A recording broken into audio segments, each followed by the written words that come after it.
con el socialismo. Bueno, es decir, el bien común, por un lado, es un concepto bastante antiguo que puede entenderse de muchas maneras y que no necesariamente, si bien, por ejemplo, puede ser mal interpretado o puede tener un uso malintencionado, generalmente, digamos, no es nocivo. El utilitarismo, por el contrario, sí puede prestarse más. Es una teoría ética desarrollada por John Stuart Mill y Jeremy Bentham, que son personajes interesantes dentro de lo que fue el liberalismo, y que sí puede malintencionarse un poco más. ¿Qué dice? Porque ¿qué es el utilitarismo? Es una teoría ética consecuencialista. ¿Qué quiere decir esto? Que lo importante para discernir de si una acción es buena o mala no está en la naturaleza de ese acto ni en las intenciones del actor, sino en las consecuencias. Entonces, ¿qué es lo que importa? Lo que importa es qué consecuencias va a tener mi acto. Y el principio de utilidad, que nos plantea al menos John Stuart Mill, porque en Bentham está más relacionado a veces con el placer, ¿no? Pero bueno, en el caso de John Stuart Mill está relacionado con el mayor bienestar o la mayor felicidad para la mayor cantidad de personas. Convengamos que John Stuart Mill fue bastante prudente, digamos, dentro de todo fue prudente, pero obviamente podemos ver que se genera una tensión. ¿Por qué? Porque hasta qué punto lo que es útil para la mayoría es ético en otras teorías, ¿no? ¿Hasta qué punto, por ejemplo, podríamos justificar este principio de utilidad restringiéndole la libertad a los demás? Porque en ese caso podríamos justificar mediante la utilidad e incluso hasta crímenes de lesa humanidad, ¿no? Entonces eso es un punto que, si bien yo creo que en señores como Stuart Mill fue prudente, en los políticos no lo es. En los políticos, digamos, hay casi un utilitarismo, un principio de utilidad muy mal intencionado que dice, como esto es útil, evidentemente se puede hacer. Entonces atropello cualquier tipo de barrera que esté ahí, ¿no? Como es útil, por ejemplo, o como el mayor bienestar para la gente vendría a ser que el Estado tome acciones, se pueden justificar cosas completamente desastrosas desde el punto de vista ético, muy rechazables, como por ejemplo ocurre en mi país, donde algunas provincias se han cerrado completamente y hay gente que está esperando entrar a sus casas hace meses, y hubo personas que no pudieron recibir su tratamiento médico en el hospital porque no los dejaban entrar a la provincia y fallecieron, etcétera, etcétera, ¿no? Como en nombre de una utilidad justificás cualquier cosa macabra, y eso en mi país al menos ocurre y bastante. Pero bueno, digamos, los políticos argentinos, al menos este gobierno, en la mayoría también, no son muy buen parámetro de las virtudes y del buen pensar. De acuerdo. Pero entonces usted sí ve en este tipo de medidas, llamadas a veces draconianas, ve ese concepto utilitarista, digamos, hablando específicamente, por ejemplo, de las medidas tomadas frente a la pandemia. ¿Sí ve ese propósito utilitarista? Sí, lo veo, pero sin embargo, quiero en defensa de quienes lo postularon, yo creo que ellos no habrían aprobado un montón de acciones que a veces se justifican con el utilitarismo, ¿no? A eso quería referirme. Claro, vale. Porque me refiero, lo que quería decir es que el principio de utilidad puede ser muy mal interpretado, incluso hasta justificar cualquier cosa, y yo creo que eso hacen los políticos. Sin embargo, creo que sus autores hubieran dicho, no, ustedes se están yendo del lugar, ¿no? Porque evidentemente yo creo que, por ejemplo, los autores del utilitarismo fueron mucho más prudentes para intentar que no ocurran las cosas que están pasando. Perfecto, Tomás. Bueno, ya cerramos esa parte académica que yo le llamé académica de la conversación. Excelente los conceptos, muy claro, y sobre todo las referencias a los autores y a textos para que toda la gente que esté interesada, y eso es una de las cosas que siempre propongo en mi podcast, es que investiguen ellos, ¿no? Que se animen a investigar, que se animen a conocer más, a contrastar teorías. Así van a estar mejor informados y así sobre todo no los van a manipular, especialmente los políticos. Tomás, le quiero preguntar ahora su opinión sobre lo que, bueno, viene sucediendo desde hace algunos años, pero que ha tomado más fuerza o que tomó más fuerza durante el periodo posterior a la elección presidencial estadounidense, y es la censura, si es que se puede llamar así, la censura en redes sociales hacia personajes que se pueden considerar como antiestablecimiento, como el caso de Donald Trump, que sin serlo en su totalidad, pues sí propuso algunas cosas en este sentido, y sobre todo esas voces disidentes. Y le quiero hacer la pregunta específica sobre esa dicotomía que hay entre, sí, empresa privada puede hacer lo que quiera, está dentro de, digamos, dentro de su plataforma, dentro de su negocio, y esa censura política que muchos le atribuyen a su conexión con el establecimiento, con el gobierno en sí. ¿Cómo ve usted ahí lo que ha sucedido en los últimos meses? Es un tema complejo. Yo no quiero tener una respuesta así definitiva, porque también es algo que de alguna manera vengo pensando, vengo reflexionando. Una reflexión que me gustaría compartir contigo y con tu audiencia es que evidentemente lo que estamos viviendo en el siglo XXI es un cambio en el paradigma de poder, ¿no? Quizás en lo que fue el Estado moderno desde el siglo XV y XVI se asociaba el problema del poder con la monarquía, ¿no? Luego, a partir de las revoluciones, se asociaba el poder con el Estado y con diferentes figuras que eran jefes de Estado, desde Napoleón hasta Mussolini o Stalin.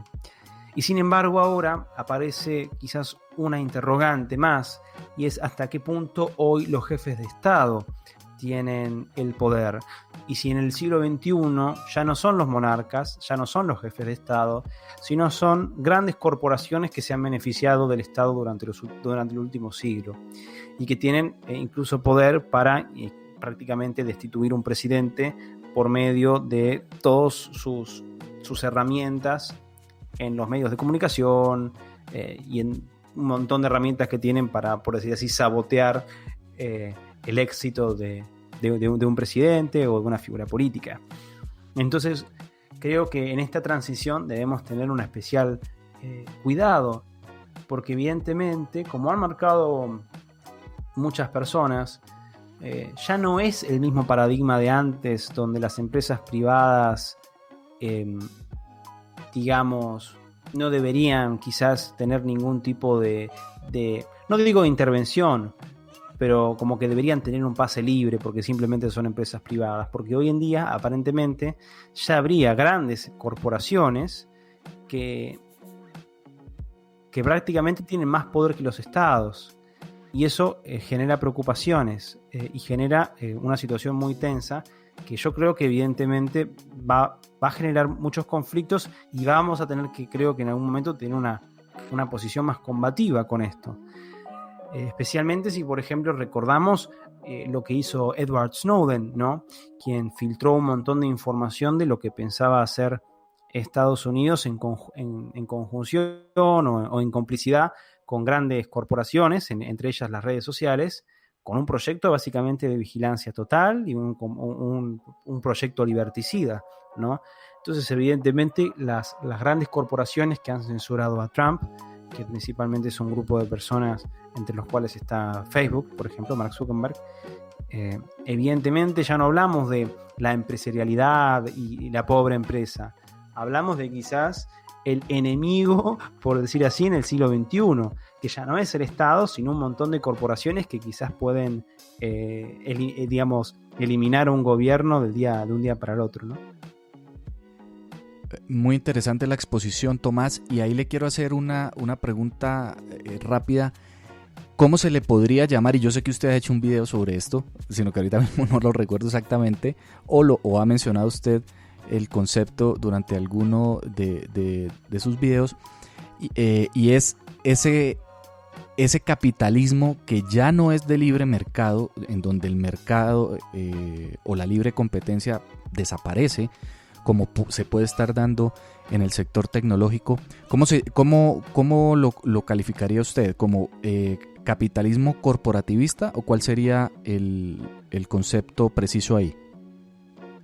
Sí, existen varios términos que se usan.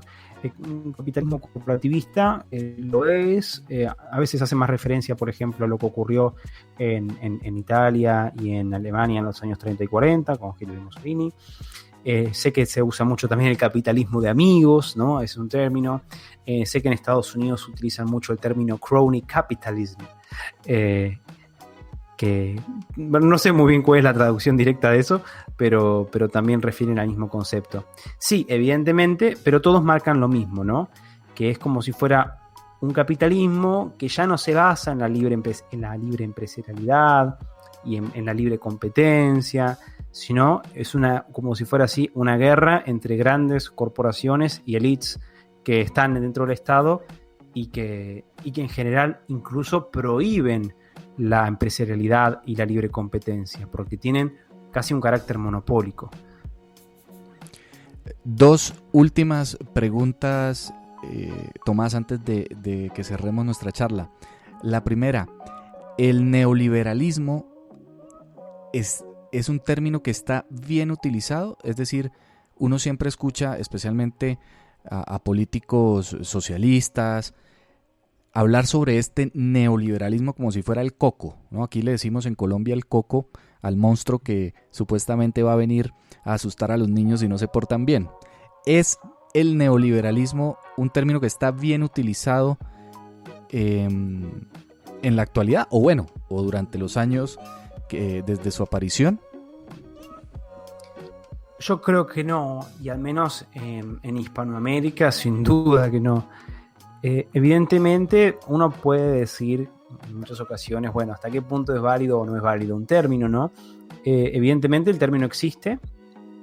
En su origen hacía referencia a otras cosas, nació principalmente en Alemania, neoliberalismus, y hacía referencia a un grupo de liberales que intentaron restaurar un orden más democrático y liberal y económicamente libre en la posguerra. Y finalmente luego se asoció con un montón en los años 80 y 90, con Reagan y Margaret Thatcher, se asoció con un montón de personas hasta un punto que prácticamente ha perdido el sentido, ¿no? Porque prácticamente neoliberal es cualquier medida que mínimamente podría ser considerada liberal. Y creo que justamente lo utilizan, al menos aquí los políticos hispanoamericanos, como bien apuntas, como el coco. Así que yo diría que en su uso es una completa falacia para que prácticamente nadie hable del tema. Y yo te puedo decir, al menos que en mi experiencia, desde que ingresé a la secundaria y luego en parte en la universidad, siempre que hablaron del neoliberalismo, y en general del liberalismo también, ¿no? Jamás escuché algo bueno. Siempre viene con las peores maldiciones a esa corriente, ¿no? Así que evidentemente yo creo que tiene un uso propagandístico ese término. Muy precisa esa decisión, uso propagandístico. Y hablando de uso propagandístico, le quiero preguntar por otro mito que se ha instalado a lo largo de la historia, y es que, que yo lo considero así, Tomás ya me va a desmentir o me va a confirmar, y es que el nacionalsocialismo, si a muchos les queda duda después de escuchar el nombre del partido, era socialista y siempre nos lo han vendido como una derecha extrema. Tomás, ¿el nacionalsocialismo, el movimiento nazi, era socialista o era un movimiento de extrema derecha? Muy bien, yo diría que sí, fue un movimiento socialista y pueden leerlo en los propios textos que había del partido en los años 20. Hay dos elementos que me gustaría explicar.